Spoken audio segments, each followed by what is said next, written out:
तमाम देखने वालों को अली असदुल्ला का सलाम। माय डियर स्टूडेंट्स, आज हम इंटरमीडिएट पार्ट 1 का chapter number 4 matrices and determinants पढ़ेंगे। तो ये मैट्रिसेस होते क्या हैं और इसका इस्तेमाल कहाँ पे होता है और ये इंट्रोड्यूस किसने करवाया, चलिए इसके बारे में डिस्कशन करते हैं। तो सबसे पहले मैट्रिसेस को इंट्रोड्यूस किसने करवाया, वो एक इंग्लिश मैथमेटिशियन था, जेम्स शिलवास्टर। इसने 1814 से 1897 के दरमियान इसको इंट्रोड्यूस करवाया। आखिर ये इंट्रोड्यूस करवाए क्यों गए, आखिर इसकी ज़रूरत क्यों महसूस हुई?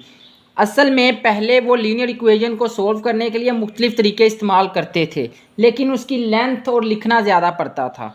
इसने ये एक नया मेथड मैट्रिसेस को इंट्रोड्यूस करवाया, जिससे लीनियर इक्वेशन को सॉल्व करने में वक्त भी कम लगता था और लिखना भी कम पड़ता था, यानी ज़्यादा जगह नहीं लेनी पड़ती थी।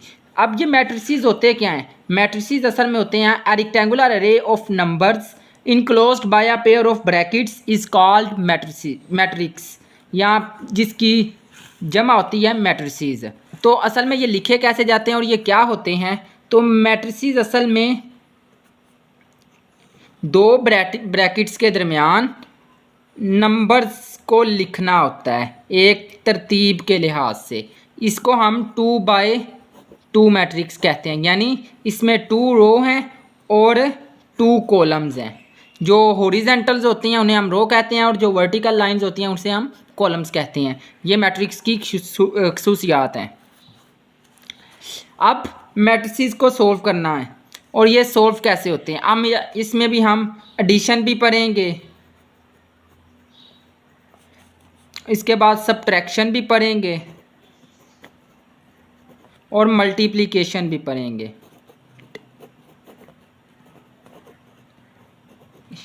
ये हम तीनों चीज़ें इसमें पढ़ेंगे।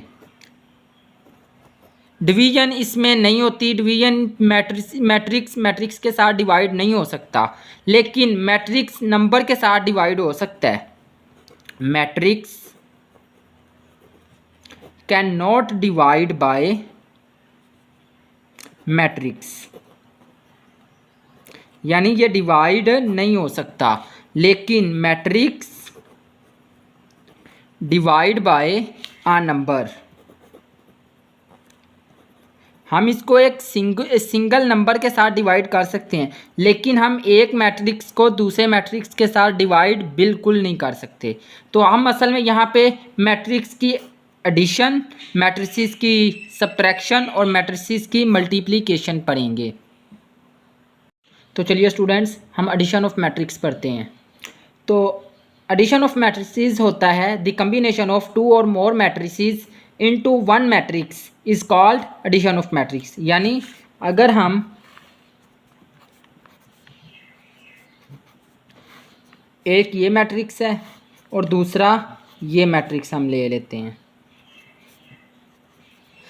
इन दोनों को अगर हम ऐड करके एक नया मैट्रिक्स बनाएंगे तो उसे हम कहेंगे एडिशन ऑफ मैट्रिक्स। तो इन दोनों को ऐड करने से बनता है 3 3 8 7। तो ये होता है एडिशन ऑफ मैट्रिक्स। तो चलिए हम एक्सरसाइज के चंद सवाल सॉल्व करके देखते हैं और इसकी मज़ीद प्रैक्टिस करते हैं। तो चलिए स्टूडेंट्स, अब हम 3x3 मैट्रिक्स के बारे में समझते हैं। 3x3 मैट्रिक्स क्या होता है? तो स्टूडेंट्स, ऐसा मैट्रिक्स जिसमें 3 रोज़ और 3 कॉलम्स हों उसे हम 3x3 मैट्रिक्स कहते हैं। यानी 1 2 3, ये 3 कॉलम्स हैं और 1 2 और 3, ये 3 रोज़ हैं। इसमें 3 रोज़ हैं और 3 कॉलम हैं, यानी ये 3x3 मैट्रिक्स है। और इसको भी सॉल्व करने का सेम वही मेथड है एडिशन और सब्ट्रैक्शन करने का जो 2x2 का है। मल्टीप्लिकेशन का भी सेम ही मेथड है जो हमने 2x2 में करेंगे, इसमें कोई फ़र्क नहीं। हाँ, वो आगे जाके कुछ चीज़ें हैं जिसमें 3x3 मैट्रिक्स में फ़र्क आता है, वो हम डिटेल से पढ़ेंगे इंशाल्लाह। तो चलिए हम एक्सरसाइज के सवाल करते हैं कि एडिशन कैसे करते हैं और सब्ट्रैक्शन कैसे करते हैं, आपको मज़ीद समझ आ जाएगी। तो चलिए स्टूडेंट्स, एक्सरसाइज 4.1 का क्वेश्चन नंबर 2 करते हैं। क्वेश्चन नंबर 1 मल्टीप्लिकेशन का सवाल है। तो जब हम मल्टीप्लिकेशन करेंगे तो मैं आपको क्वेश्चन नंबर 1 भी करवा दूंगा। इस वक्त हम क्वेश्चन नंबर 2 करते हैं, जिसका part number 1 a minus B है। और क्वेश्चन नंबर 2 में कहा गया है if a is equal to 0 -1 2 3 2 1 -1 0 4 और b इज़ इक्वल टू 2 1 -1 1 2 4 -1 2 1 और c इज़ इक्वल टू 1 0 -2 -1 5 0 3 4 1 हो तो a माइनस बी को सोल्व करो। तो शुरू करते हैं। तो सबसे पहले a minus B left hand side पे लिखा और इसके राइट हैंड साइड पे हमने जो हमें a और b की वैल्यूज़ दी गई हैं वो लिखनी है।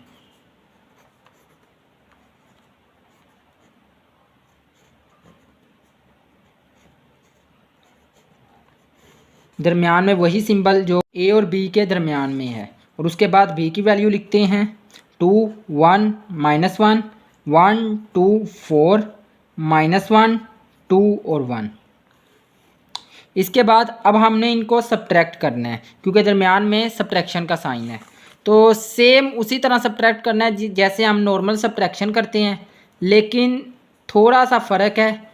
वो फ़र्क समझ लो कि आपने पहले मैट्रिक्स के पहले नंबर में से दूसरे मैट्रिक्स का पहला नंबर माइनस करना है और उसी तरह ही पहले मैट्रिक्स में दूसरे नंबर में से दूसरे मैट्रिक्स का दूसरा नंबर माइनस करना है और उसी तरह ही पहले मैट्रिक्स के तीसरे नंबर में से दूसरे मैट्रिक्स का तीसरा नंबर माइनस करना है और सेम इसी तरह ही आगे चलते जाना है, चाहे जितनी भी रोज़ और कॉलम्स हों। तो चलिए हम इनको सब्ट्रैक्ट करते हैं। तो सबसे पहले 0 -2 ये इज इक्वल टू आ जाएगा -2 के।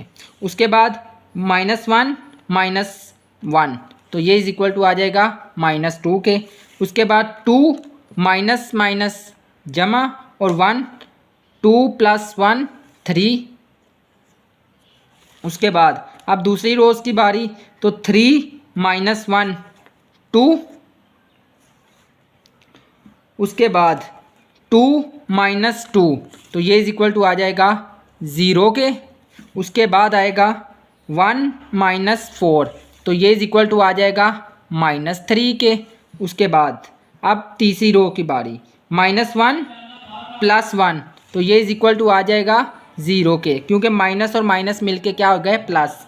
उसके बाद 0 -2 ये इज इक्वल टू हो जाएगा -2 के और 4 -1 ये इज इक्वल टू आ जाएगा 3 के।